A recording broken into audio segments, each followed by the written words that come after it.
Hey everyone, this is an introduction for my video series on muscular hypertrophy. We'll be doing a series of 10 different videos for my internship at the University of Wisconsin-La Crosse, and the main topic is going to be muscular hypertrophy. So we'll look at different things for training techniques, methods of recovery, nutrition, that kind of thing. And there'll be a total of 10 videos, about 10 minutes in length for each one, looking at different studies as well to support the things that I'm doing in the gym. And each video will be a little bit different. Here we go.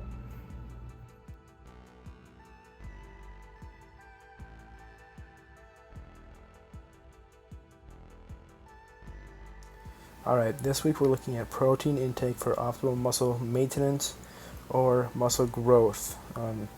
First off, we're going to look at an article done by the ACSM, and it starts off by saying resistance training is an important part of a complete exercise regimen. Consuming the appropriate amount of and type of protein to maintain and build muscle is just as important. So they go over here on the left in the yellow column what a complete physical activity program is. It's pretty basic. Aerobic exercise is like walking, running, stair climbing, etc. And strength training is best done in a programmed and periodized method using progressive overload, frequency, volume, and intensity to create a stimulus that will allow for muscle growth. So what is protein? It says in the human body, proteins are part of every cell and tissue, including our muscle. Our bodies are constantly recycling proteins on a daily basis. The proteins that we eat and our diet can be used to replace broken down proteins in order to maintain balance. It goes on to give some sources, so meat, poultry, fish, eggs, nuts, seeds, milk products, grains, various different things, and they give examples of some amounts. So 1 cup of milk has 8 grams of protein, soy milk, an egg has 6 grams of protein, 3-ounce piece of meat has 21 grams of protein, and so on. Further down here, they go to recommended intakes of protein. They say in general, it is recommended that 10 to 35% of your daily energy intake comes from protein. If you consume 2,000 calories per day, this would work out to be between 200 to 700 calories per day of protein. RDIs, or recommended daily intakes, can be calculated based on body weight, which is what we should be doing when looking at muscle growth. An individual, they say here, should be consuming 0.8 grams of protein per kilogram or 0.35 grams per pound of body weight per day for general health. And they go on to more specific what that might look like.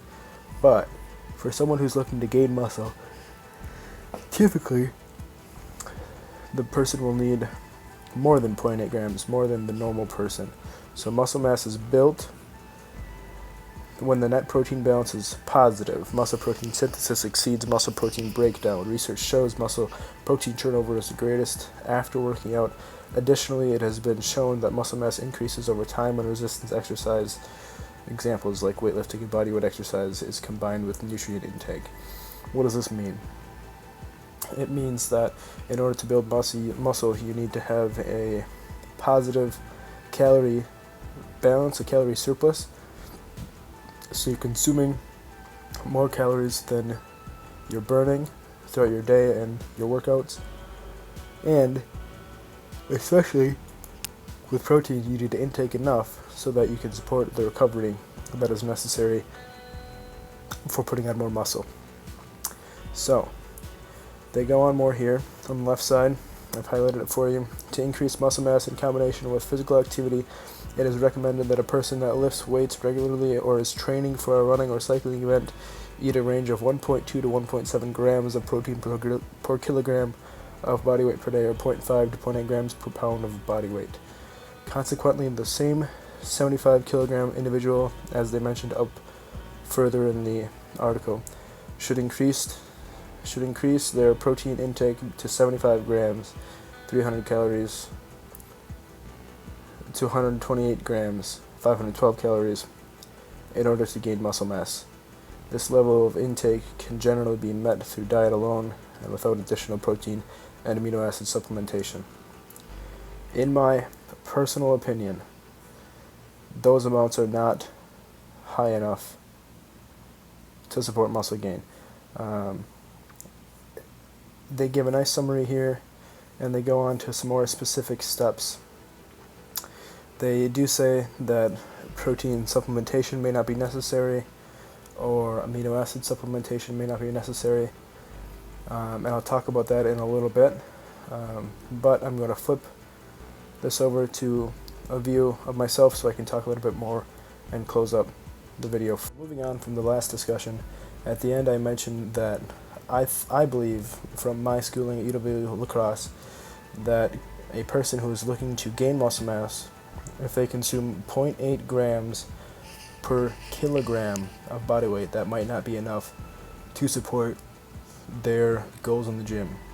People who are weight training, Olympic lifting, powerlifting, they're expending so much energy and burning up so many calories that this might not be a good amount, or a good enough amount, I should say, of protein intake to support actually gaining muscle, actually supporting muscle repair, and actually performing the bodily functions to perform well in the gym, whether it's one of those sports, Olympic lifting, powerlifting, or something like quick hit fitness here, that is high intensity strength training in a shorter period of time.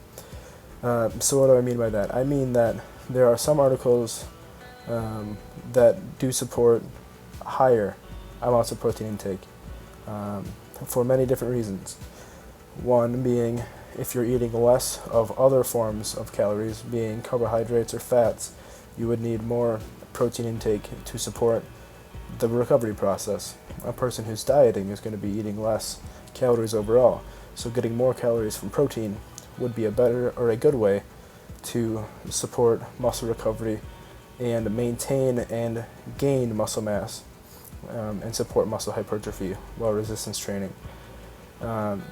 In the article that we looked at, they mentioned that supplementing protein powders and or amino acid powders or branched chain amino acid powders may not be necessary or effective. I agree with this in the fact that you can get the necessary calories from food. I disagree with this from the standpoint that a lot of people struggle with eating large amounts of protein. For example, it is hard to eat a lot of protein from eating a lot of chicken throughout the day, or if someone's vegetarian, finding a lot of protein in a vegetarian diet can be very difficult. You don't want to eat 15 eggs a day and get all your protein from that. So, in those instances where people are struggling to get the proper amount of protein from their diets, using a protein supplement would be beneficial to that athlete so that they can properly recover and make gains for muscle hypertrophy in the gym. They mentioned that amino acid and or BCAA, branched chain amino acid supplementation, may not be necessary. There's differing research in these areas that we will not look at for these videos, but I would like to mention that amino acid powders are great for people who are eating less calories. Essential amino acids are great for people who are dieting. It can help them with the muscle recovery process and support muscle hypertrophy. There are many studies that support this research. There are less studies that support branched chain amino acid supplementation. And we will not discuss any of those studies in this video. But there are very practical uses for supplements. Someone who isn't able to eat enough protein from their diet or does not like to eat a lot of protein in their diet, maybe having a protein shake after they work out is beneficial. Someone who is eating less calories and is having insufficient recovery from their workouts, maybe supplementing a protein shake and having amino acids while they're working out to keep the muscles fueled would be beneficial. Is it necessary to use supplements when you're training? It is not, but it may be helpful for different individuals for different reasons. Alright guys, thanks for watching this video. I'll have another video coming next week in a different topic regarding muscle hypertrophy, so stay tuned for that, and thanks for watching.